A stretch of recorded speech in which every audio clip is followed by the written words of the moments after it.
salihah. Al-Fatihah.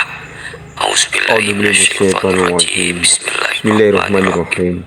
Alhamdulillahirabbil alamin. Arrahmanirrahim. Maliki yaumiddin. Iyyaka na'budu wa iyyaka nasta'in. Ihdinas siratal mustaqim. Siratal ladzina an'amta 'alaihim ghairil maghdubi 'alaihim waladdallin. Amin. Bismillahirrahmanirrahim. Assalamualaikum warahmatullahi wabarakatuh. Waalaikumsalam warahmatullahi wabarakatuh. Subhanallahi wa bihamdihi, subhanallahil azim, adada khalqihi wa ridha nafsihi wa zinata arshihi wa midada kalimatihi. Asyhadu an la ilaha illallah wa asyhadu anna Muhammadan abduhu wa rasuluh. Allahumma salli wa sallim ala rasulillahil karim sayyidina wa syafi'ina wa maulana Muhammadin sallallahu alaihi wasallam wa ala alihi wa ashabihi wa man tabi'ahum bi ihsanin ila yaumiddin. Rabbi a'udzubika min hamadzati syayatin wa a'udzubika rabbi ay yahdurun. Subhanaka la ilma lana illa ma 'allamtana innaka antal alimul hakim. La haula wa la quwwata illa billahil aliyyil azim. Shadaqallahul azim. Amma ba'd. Yang sama kita muliakan, kita hormati para alimil ulama, para kiai, para ustadz, para guru, dan seluruh pengurus Masjid Al-Ijtihad. Allahu Akbar. Mudah-mudahan Allah senantiasa memberikan keberkahan dalam setiap langkah dakwah yang kita jalani. Amin. Ayah, bunda, bapak, ibu, jamaah sekalian yang dirahmati Allah, apa kabar semuanya subuh ini? Alhamdulillah baik. Sehat? Alhamdulillah. Coba jawab ya. Sehat? Nah, kalau Ahilman tanya apa kabar, jawab alhamdulillah ya. Sehat? Alhamdulillah. Sehat badannya? Alhamdulillah. Sehat pikirannya? Alhamdulillah. Alhamdulillah. Sehat keluarganya? Alhamdulillah. Sehat kantongnya? Alhamdulillah. Alhamdulillah, tsumma alhamdulillah. Kita bersyukur kepada Allah, pagi ini kita bisa diberikan kesempatan oleh Allah untuk duduk di majlis ilmu ba'da menunaikan sholat subuh berjamaah. Allahu Akbar. Ini semua adalah karunia dari Allah, nikmat dari Allah yang melebihi daripada nikmat apapun. Pernah Ahilman sampaikan, di antara nikmat yang paling besar yang Allah berikan kepada seorang hamba adalah nikmat untuk mendekat taat kepada Allah. Itu nikmat yang paling besar. Jadi kalau pagi ini ayah bunda diberikan kesempatan untuk bisa menunaikan sholat subuh berjamaah, kemudian kita bisa ikut ta'lim, kemudian kita bisa menghadirkan kebaikan-kebaikan di dalamnya, maka kita sedang mendapatkan nikmat yang paling besar dari Allah Subhanahu wa ta'ala. Orang yang pernah berbuat dosa, apa nikmat yang paling besarnya? Fursatut taubah. Allah berikan kesempatan bertobat.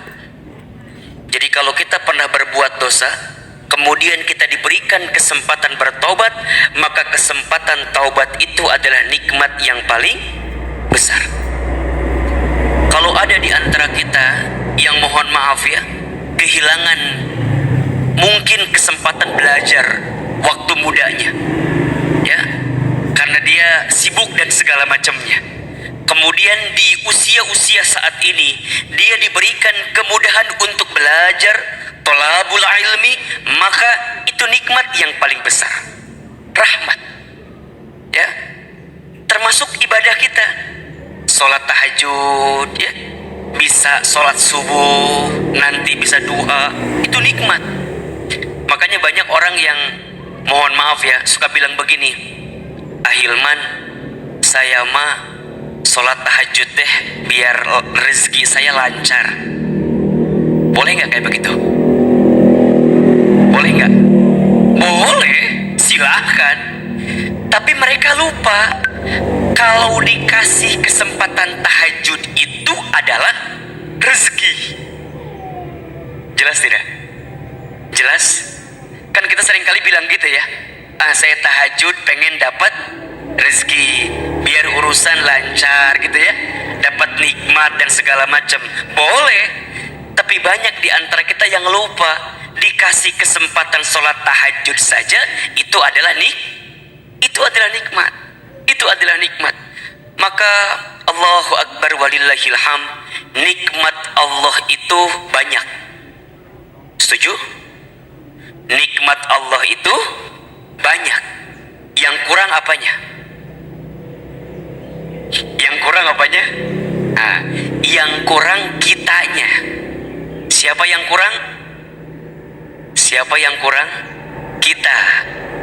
Jangan kita lah, saya aja ya. Siapa yang kurang?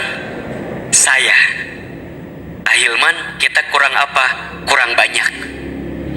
Allah mah gak ada yang kurang, setuju gak? Kita nih, saya ini banyak kurangnya. Dikasih nikmat, kurang syukur. Betul? Dikasih ujian, kurang sabar. Betul? Ketika beramal, kurang ikhlas. Betul? Ketika ada takdir, kurang ridho. Betul? Kalau dikumpulin, mohon maaf, kurang ajar. Ulangi. Yang kurang siapa? Yang kurang siapa? Saya. Dikasih nikmat kurang apa? Kurang syukur. Dikasih ujian kurang sabar. Ketika beramal kurang ikhlas. Ketika ada takdir kurang ridho. Kalau dikumpulin kurang. Ulangi. Yang kurang siapa? Tolong jawab yang kencang. Yang kurang siapa? Saya kurang apa? Dikasih nikmat kurang apa? Syukur. Dikasih ujian kurang sabar. Ketika beramal kurang ikhlas. Ketika ada takdir kurang ridho. Kalau dikumpulin kurang ajar. Di sini ada yang begitu? Ada. Yang mana orangnya ada yang begitu? Saya. Betul apa betul? Iya apa ya? Jadi yang selama ini kurang bukan nikmat Allah. Yang selama ini kurang kitanya saja, sayanya saja. Maka Bapak Ibu sekalian, Hilman mengajak di awal pertemuan ini kita bersyukur sama Allah. Tadi sebelum subuh 3:30 kira-kira saya WA Mas Fajar. Kemungkinan saya nggak akan bisa datang ke Masjid Al-Ijtihad ini karena semalam baru pulang jam 2 ya, makanya wajahnya agak sedikit gimana, masih glowing atau enggak? Masih kelihatan aman Pak? Baru pulang jam 2 karena di Bogor kemarin ada hajat besar kami teman hijrah. Allahu Akbar. Kalau bicara capek lelah pasti capek juga. Saya kata Mas Fajar, Ustadz, kalau Ustadz nggak datang, saya harus bilang apa sama jamaah katanya. Saya langsung mikir, tapi saya terlambat ya berangkatnya, nggak apa-apa. Supir saya semuanya tidur, jadi semuanya tidur. Allahu Akbar. Dan izin Allah, takdir Allah, hari ini kita masih bisa bertemu. Senang sekali. Saya itu kalau ke masjid ini kangen. Kemarin waktu saya ngisi waktu lalu masih belum pakai karpet ya. Sekarang udah pakai karpet. Lebih nyaman nggak? Lebih enak nggak? Kalau begini biasanya kajiannya agak lama kita ya. Sampai jam berapa kita kajiannya nih? Sampai jam 8. Baik, Bapak sampai jam 8 ya. Ustaz sampai jam 6 selesai insyaallah. Allahu Akbar walillahilham. Ayahanda, Masya Allah. Bunda, terima kasih sudah berkenan menunggu, Masya Allah ya. Mudah-mudahan dapat pahala sabar insya Allah ya. Amin ya. Baik, pagi ini Hilman coba akan berbagi tentang satu tema yang dekat dengan kehidupan kita.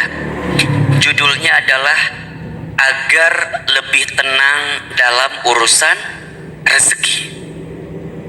Punten saya mau tanya, hari ini di antara kita yang hadir ada yang sedang gelisah dengan urusan rezeki? Ada? Kalau ada, kita lanjutkan kajiannya.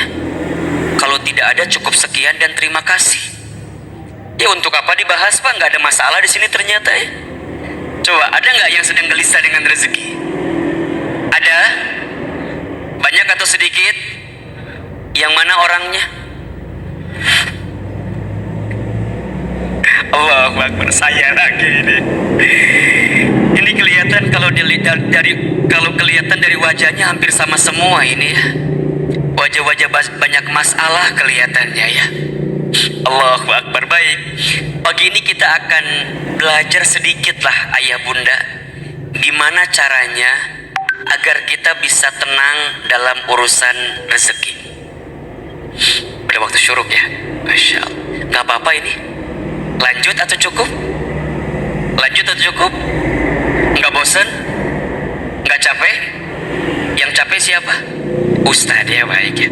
Ustadz mohon izin minum dulu, ini sayang ada minum di sini ya. Alhamdulillah, baik.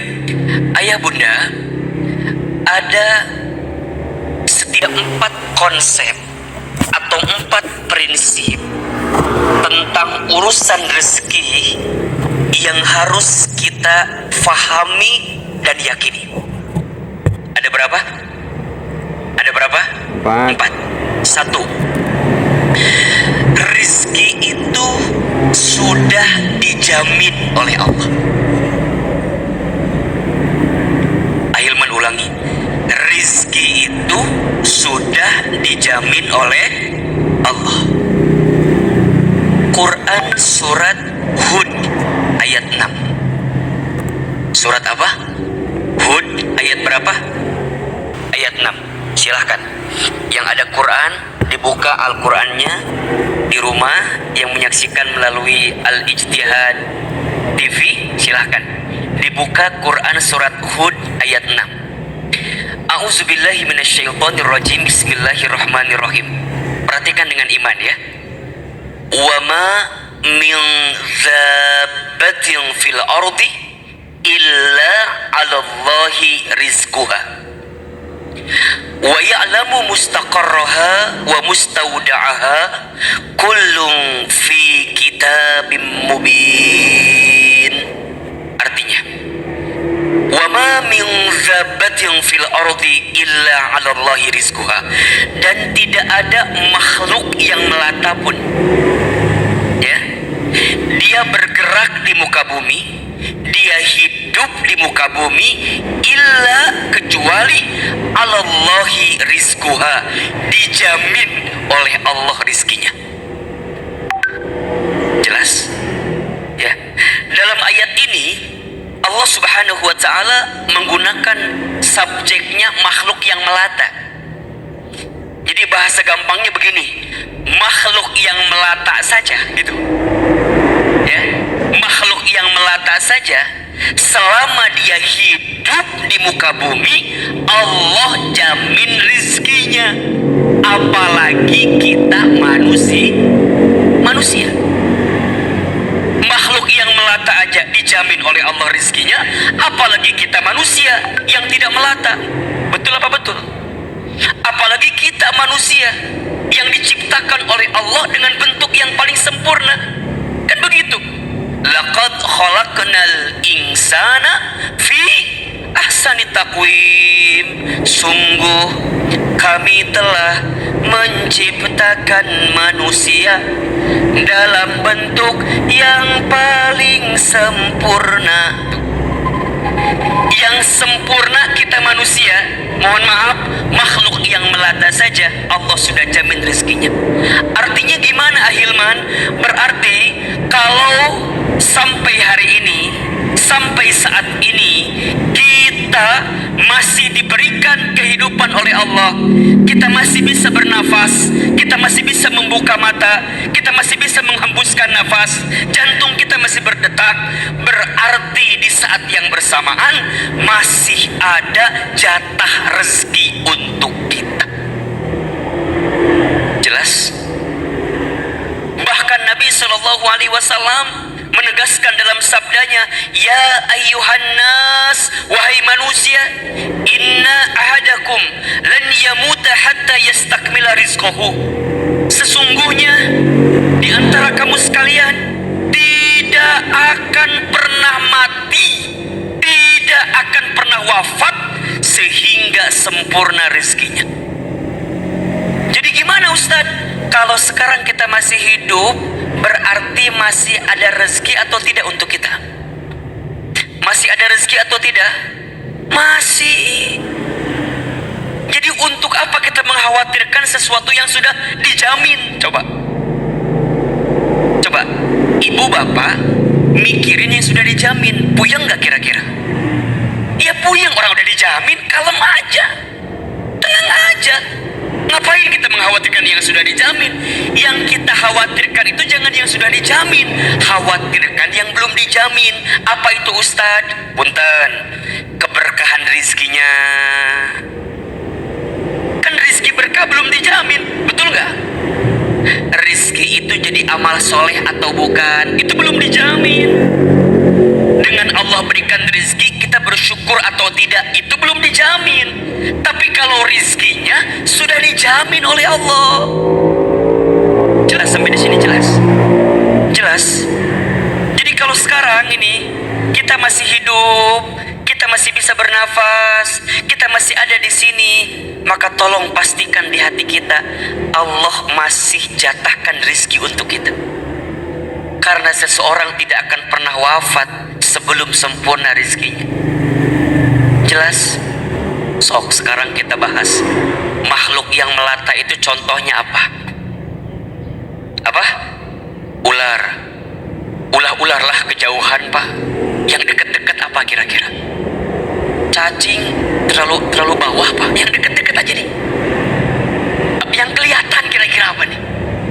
Apa? Cicak melata, setuju? Oke, Ahilman tanya, cicak di mana kerjanya? Di dinding, terus. Cicak di dinding. Apa job desk-nya? Apa pekerjaannya? Diam-diam merayap. Di sini ada yang kerjanya diam-diam merayap? Ada yang diam-diam merayap? Nggak ada ya?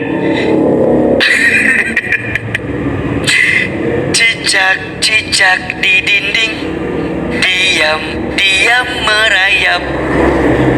Yang nyamperin nyamuk ke cicak atau cicak ke nyamuk? Tolong dijawab. Yang nyamperin nyamuk ke cicak atau cicak ke nyamuk? Serius? Lihat, datang seekor nyamuk. Cicaknya diam atau bergerak? Oke, cicak bergeraknya apa? Hap. Emang hap gak pakai gerakan? Hap pakai gerakan apa enggak? Nyamuknya nyamperin cicak, kemudian cicaknya nyambut nyamuk. Betul? Berarti jatah cicak tuh ada nyamuk, betul? Dan nyamuk tahu, boleh jadi dirinya ada rezeki untuk siapa? Untuk cicak. Tapi cicaknya nggak diem. Cicaknya diam-diam merayap, cicaknya hap. Sekarang pertanyaannya, Bapak Ibu, cicak membutuhkan berapa kali hap untuk mendapatkan satu nyamuk?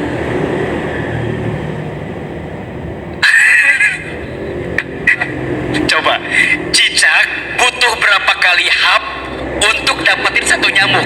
Pertanyaannya, apakah sekali hap langsung dapat nyamuk atau harus berkali-kali hap? Kata siapa Bapak? Memangnya Bapak pernah ngobrol sama cicak begitu? Punten. Ahilman pernah baca, katanya cicak itu membutuhkan berkali-kali hap untuk bisa mendapatkan satu nyamuk. Jadi nggak sekali set nyamuk dapat, enggak. Dan kita nggak tahu di hap yang keberapa kali cicak itu dapat nyamuk. Nah pertanyaannya yang kedua, kenapa cicak istiqomah, kenapa cicak konsisten untuk terus hap walaupun nyamuknya nggak dapat? Halo? cicak bisa konsisten untuk terus diam-diam merayap, untuk terus hap, walaupun nyamuknya nggak dapet? Apa coba? Illa 'ala Allahi rizquha. Cicak yakin rizki dijamin sama siapa? Cicak aja yakin. Halo? Halo? Cicak aja yakin. Masa kita manusia nggak yakin? Jelas sampai di sini? Jelas? Jadi yang pertama konsepnya apa? Rizki sudah dijamin oleh siapa? Oleh Allah. Selama kita hidup, maka selama itulah masih ada jatah rezeki untuk kita. Makanya nanti punten mohon maaf ya, Bunda sayang, kalau ada suami Bunda yang bilang ke Bunda, Papa manges eueuh rezekina, udah nggak ada rezekinya. Bunda bilang, kata Ahilman juga Pak, kalau Bapak masih hidup berarti masih ada rezeki. Jadi gimana Ustadz semangat dengan hidup ini? Ini yang pertama. Terus yang gimana kedua Ustadz konsepnya? Walaupun rizki sudah dijamin, konsep yang kedua, rizki harus dijemput. Apa yang kedua? Rizki harus dijemput. Kenapa Ahilman menyampaikan dijemput? Kenapa kalimatnya nggak dicari? Bedanya dijemput dengan dicari apa? Kalau dicari belum tentu ada, kalau dijemput pasti ada. Rizki harus dijemput, harus diikhtiarkan, harus diusahakan, nggak bisa diem-diem baik. Ustadz, berarti harus kerja kita ini, iya. Harus usaha, iya. Harus ikhtiar, iya. Dan ayah bunda, bapak ibu harus tahu betul, kalau kita ini usaha, kalau kita ini ikhtiar, itu adalah perintah Allah kepada kita. Jadi kita ini berikhtiar karena Allah perintahkan itu. Jadi bukan semata-mata untuk jemput rezeki, bukan semata-mata untuk itu ya. Tapi karena kita paham, kita tahu kita ini berikhtiar, berusaha adalah perintah dari siapa? Allah.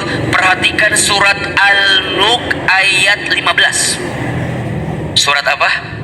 Al-Mulk ayat 15. Huwa ja'ala lakumul arda zalulan famshu fi manakibiha wa kulu min rizqih wa ilaihin nusyur. Dialah Allah yang menjadikan bumi ini luas. Bumi ini luas ya, zalulan, yang mudah engkau jelajahi, yang mudah engkau datangi, yang mudah engkau dapati, gitu. Apa perintah Allah? Famshu fi manakibiha, maka berjalanlah, maka usahalah, maka ikhtiarlah, maka bekerjalah, maka berdaganglah. Kira-kira begitulah kalimatnya. Apa? Di setiap penjuru buminya, wa kulu mir rizqi, dan makanlah sebagian rizki yang aku hadirkan kepadanya. Jadi kita ini bekerja, kita ini berusaha, kita ini berikhtiar adalah perintah dari siapa? Allah. Makanya mohon maaf, kita yang bekerja, kalau orientasinya hanya untuk sekedar nungguin gaji tiap bulan, sayang banget. Sayang banget. Kalau hanya itu ya, kalau hanya itu. Kenapa? Karena bekerja itu ibadah. Jadi kalau kita hanya cuman nargetin tanggal 25 gajian gitu, sayang banget. Kalau kita dagang, orientasinya hanya untung, sayang. Karena harusnya bekerja, orientasinya apa? Ibadah. Dagang, orientasinya apa? Amal soleh. Kan gitu ya. Ikhtiar, orientasinya apa? Dakwah. Kalaupun kita nggak dapat urusan dunianya, kita dapat pahalanya, Pak. Jadi kalau ada seorang suami, seorang ayah yang keluar dari rumahnya, kan ada keterangannya, barang siapa seorang ayah, seorang suami keluar dari rumah untuk mencari nafkah bagi keluarganya, maka di setiap perjalanannya dia mendapatkan apa? Pahala sama seperti jihad fisabilillah. Jadi kalau ada seorang ayah, seorang suami yang bekerja, keluar dari rumah, berangkat ke kantor, berangkat ke pasar, berangkat ke sawah, berarti dia mendapatkan pahala apa? Jihad fisabilillah. Dan mohon maaf, berarti kalau kita wafat dalam perjalanan, dalam proses, ketika kita berikhtiar tadi, berusaha tadi, dan kita benar ikhtiarnya ya, nyari yang halal gitu ya, tidak ambil yang sesuatu yang haram gitu, kemudian dia wafat di saat itu, maka insya Allah dia wafat dalam keadaan husnul khatimah. Pahalanya jihad fisabilillah, Pak. Belum lagi dalam keterangan lain ya, tidak ada dosa kecuali dosanya bisa diampuni dengan kita bekerja tuh. Barang siapa seorang laki-laki, seorang ayah atau di antara kita yang keluar dari rumahnya mencari nafkah untuk keluarganya, kemudian dia pulang di sore hari dalam keadaan capek, dalam keadaan lelah, maka di saat yang bersamaan Allah gugurkan dosa-dosanya. Jadi bekerja itu, ikhtiar itu perintah dari siapa? Perintah dari siapa? Allah. Jelas sekali. Berarti punten, kalau kita bekerja, kemudian mohon maaf ya, tidak mendapatkan apresiasi terbaik dari tempat perusahaan kita, kita nggak akan galau gitu loh. Kita nggak akan gelisah. Kenapa Ahilman? Karena kita bekerja, ini perintah Allah. Ini kewajiban kita kepada Allah. Berarti kalau kita nggak kerja, kalau kita nggak berusaha, kalau kita nggak berikhtiar, berarti kelak kita akan dihisab oleh Allah. Ente kenapa nggak ikhtiar gitu? Ente kenapa nggak kerja? Nah, pada bab ikhtiar ini kita bagi dua. Satu, ada ikhtiar bumi. Dua, ada ikhtiar langit. Satu, ikhtiar apa? Bumi. Dua, ikhtiar apa? Langit. Ahilman, ikhtiar bumi apa? Ikhtiar bumi itu kerjanya. Silakan. Yang dagang-dagang dah. Yang tani-tani dah. Yang punya kebun ngebon dah, silakan. Yang punya sawah silakan nyawa dah. Kerja tuh. Kerja. Yang kemudian profesional ASN atau apapun itu, ayo kerja. Itu dunianya. Tapi ingat, jangan lupa kita mengetuk pintu langit. Apa? Ikhtiar ukhrawinya dikuatin. Apa diantaranya? Takwa. Kan jelas kata Allah, wa may yattaqillah yaj'al lahu makhraja wa yarzuqhu min haitsu la yahtasib. Barang siapa yang bertakwa kepada Allah, Allah akan tunjukkan jalan keluar. Segede apapun masalah kita, sebesar apapun masalah kita, kalau kita bertakwa ke Allah, Allah bukakan jalan keluarnya. Bukan hanya itu, wa yarzuqhu min haitsu la yahtasib. Allah akan berikan rizki dari jalan yang tak pernah disangka-sangka. Jadi gimana Ustadz? Ayolah, kalau kita pengen rizki kita mudah, rizki kita tenang, rizki kita lapang, ikhtiar. Ikhtiarnya ada dua. Ikhtiar buminya kerja, dagang, usaha gitu. Tapi ikhtiar langitnya, tingkatkan ketakwaan kita kepada siapa? Allah. Yuk, kita susun agenda hariannya. Bangun jam berapa? Seperti sepertiga malam. Terus ngapain? Tahajud, ya. Sholat tahajud itu, ayah bunda sayang, bapak ibu sekalian, sholat yang bisa mengantarkan kemuliaan bagi seorang manusia. Makin hebat tahajudnya, makin mulia hidupnya.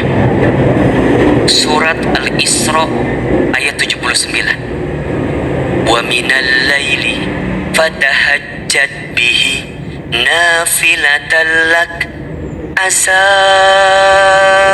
ayyab'asaka rabbuka maqamam mahmuda. Dan di waktu malam bangunlah, dirikan sholat tahajud. Tuh, langsung disebutkan langsung fatahajjad gitu. Bangunlah, dirikan sholat tahajud nafilatan laka, sebagai tambahan untukmu. Lihat apa yang akan Allah berikan kepada orang yang ahli tahajud. Asa ayyab asaka rabbuka maqamam mahmuda, maka Allah akan angkat derajat orang yang ahli tahajud tadi maqamam mahmuda, ke tempat yang paling tinggi. Makanya ibu bapak nih, kita yang sedang terpuruk, yang sedang down, yang sedang di bawah, ayo bangkit lagi. Gimana caranya? Hadirkan sholat tahajud. Hadirkan sholat tahajud. Sholat tahajud itu adalah sholat yang bisa menguatkan diri kita untuk bisa mendapatkan derajat tertinggi di hadapan Allah Subhanahu wa Ta'ala. Setelah itu ngapain Ustaz? Jangan tidur lagi, lanjut zikir, kan gitu.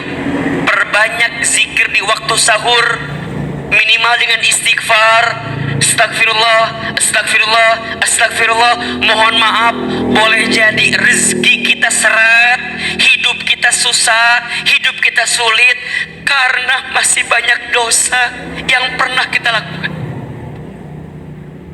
Mungkin ada dosa kita di masa lalu yang belum kita tobatin. Mungkin ada kesalahan kita di masa lalu yang belum kita istighfarin. Wa fil asharihum yastaghfirun. Kan begitu. Orang yang di waktu sahur mereka memperbanyak istighfar. Nabi SAW tidak pernah kurang dari 70 kali. Disebutkan dalam keterangan lain tidak pernah kurang dari 100 kali beristighfar setiap hari. Itu Nabi, Rasul. Surganya pasti, hisabnya aman, amalnya banyak, dosanya tidak ada, dimaksum. Tapi tidak pernah kurang dari 100 kali beristighfar. Kita siapa? Kita Nabi bukan, Rasul bukan, surga belum jelas, hisab masih menegangkan, amal dikit, dosa banyak.